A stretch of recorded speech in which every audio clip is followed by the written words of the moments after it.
of a £3.8 billion gigafactory in northern England. Let's speak to Professor David Bailey, who's a motoring expert at Birmingham University Business School. Thank you for joining us, David.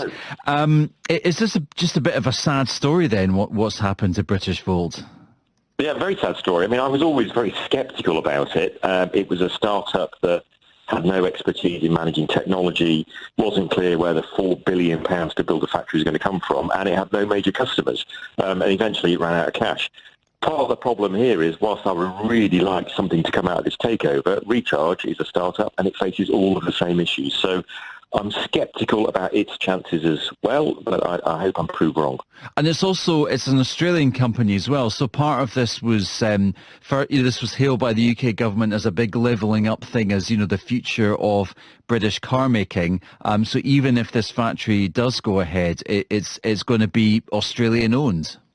Yeah, that's absolutely right. There may be advantages in that if it can ensure access to raw materials coming from Australia and maybe reduce reliance on China. So there may be a positive in that sense.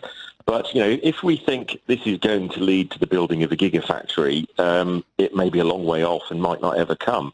As Simon Jack has pointed out on the BBC website, actually its plan really is to get into energy storage, then maybe high-performance batteries for kind of high-performance prestige and sports cars, and maybe eventually batteries for mass cars. So, we may never see a gigafactory through this company. Is a gigafactory like this possible, or is it just that it's had the wrong people involved in trying to make it work so far? So that's a fantastic site at Blyth. There's lots of land there. There's access to a port, a railhead, and sustainable energy. The Recharge has bought the technology of Britishvolt, but it's yet to buy the land. It has another month to try and buy that land. Now, what most people think is that site would be brilliant for a gigafactory. So, hopefully one is built there. But whether this is the company to do it, I'm really not convinced.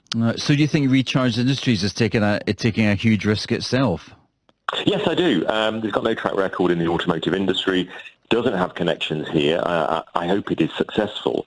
But, this is another startup which has no track record in this particular industry. And remember, it's really important that we build these gigafactories, because without them, I can't see there being a mass car industry